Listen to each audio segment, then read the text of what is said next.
Whiskey books are a great way to get some extra knowledge about the subject we all love, but there is a lot of books out there and a lot of competition for them. So here's my 5 personal favourite books coming right up. Hi everyone, welcome to Nonsense Whisky. My name is VinPF, and on today's episode we're going to be covering some whiskey books. No whiskey being drunk today, no reviews. So whiskey books are a really good way of exploring the genre a little bit further.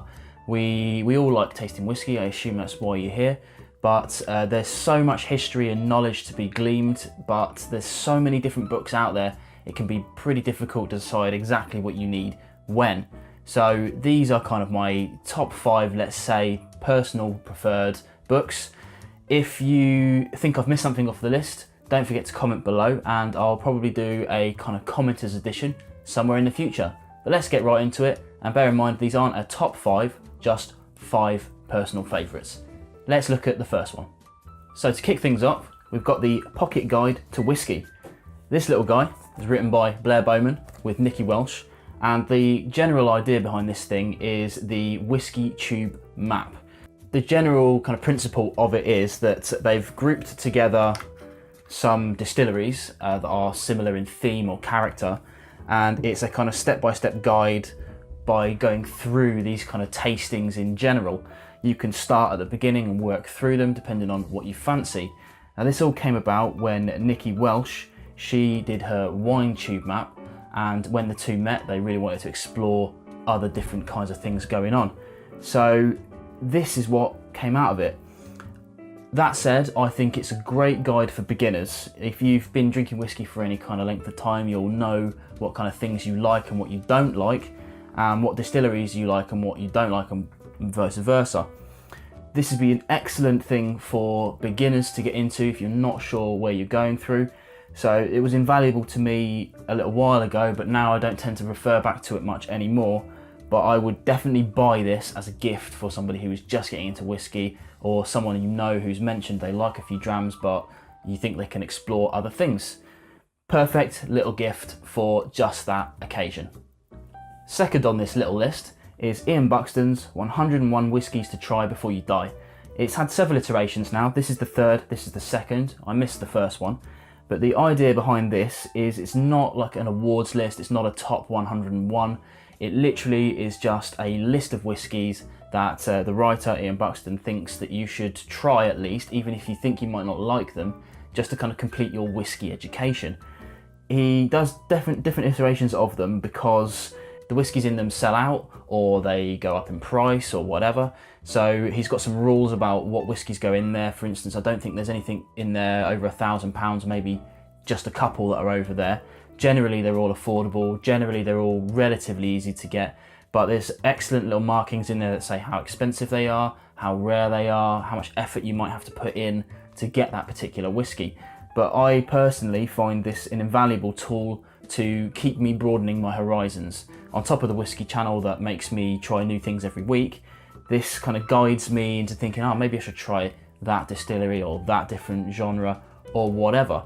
And there's a lot of stuff in there every time. It's a good little challenge to go through. If you can actually hit 101 whiskies, I think it's a time well spent. I'm nowhere near it yet, but I'm still working through it one by one. Definitely a worthy addition to your book collection. Number 3 on the list is for really serious fans. Now this is the Complete Guide to Malt Whisky by Charles MacLean.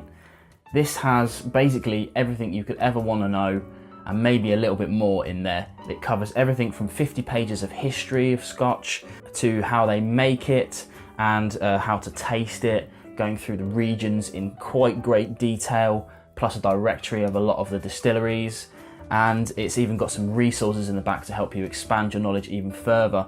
Things like a buying guide and how to find societies and things like that. It's not for the faint-hearted, it's an in-depth guide to whiskey. It's literally complete. It's not something you're going to want to carry around with you, but it's definitely worth a read from cover to cover at least once to get that extra bit of knowledge that you're not going to get from pretty much anywhere else, or if you did get it from anywhere else, you'd have to pull it from so many different places, and it's all in one book.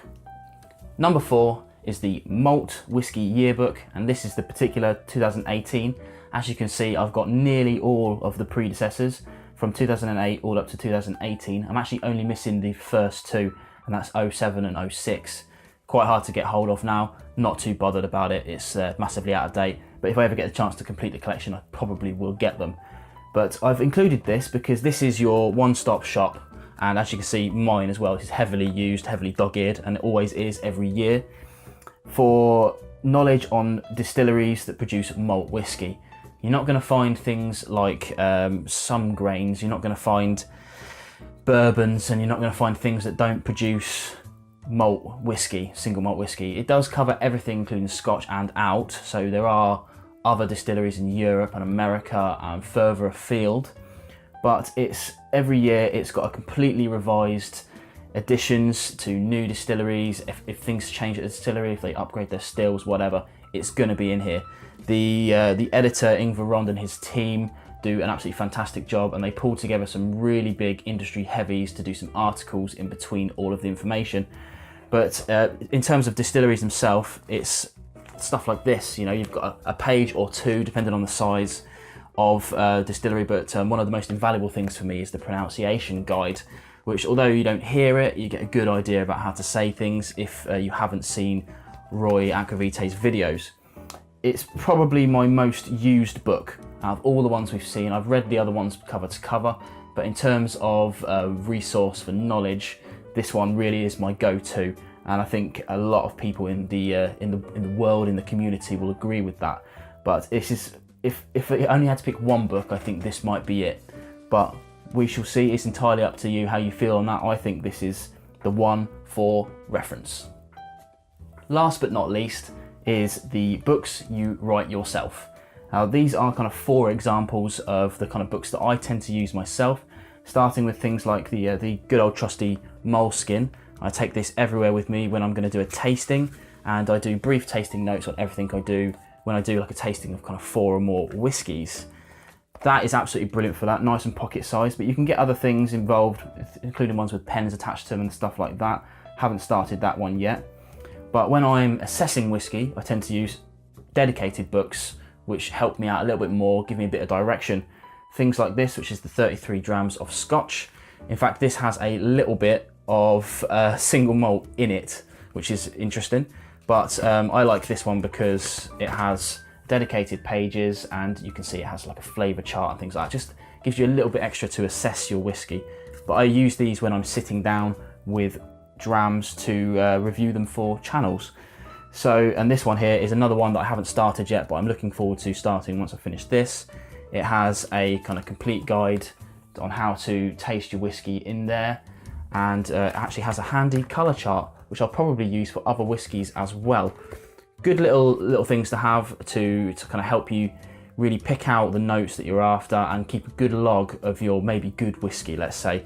I don't run everything through these, and I don't take them to tastings because I don't think there's enough time to give it justice in this. I just like to give myself a quick overview. But you might say that the kind of best whiskey book you can possibly get is the one you write yourself. These are excellent little notes, and I hope to one day have a big stack of these that I can go back to and refer to my old notes and see how I've changed, because your palate does change over time. I don't believe that people tell you them and it doesn't. And I think these are the perfect way to do it, to kind of store your record. Well, that's my 5 books that I think are the best ones to go to for any different situation. If you disagree, if you've got other favourites, do let me know in the comments below. All of the ones I've mentioned today are on Amazon and things like that, and I'll put links to them below. So if you want to pick any of them up, including these little nifty ones, check out the description. I'll put links just there for you to pick them up. Don't forget to subscribe to the channel, and don't forget to watch more videos just like this and reviews every Monday and Thursday.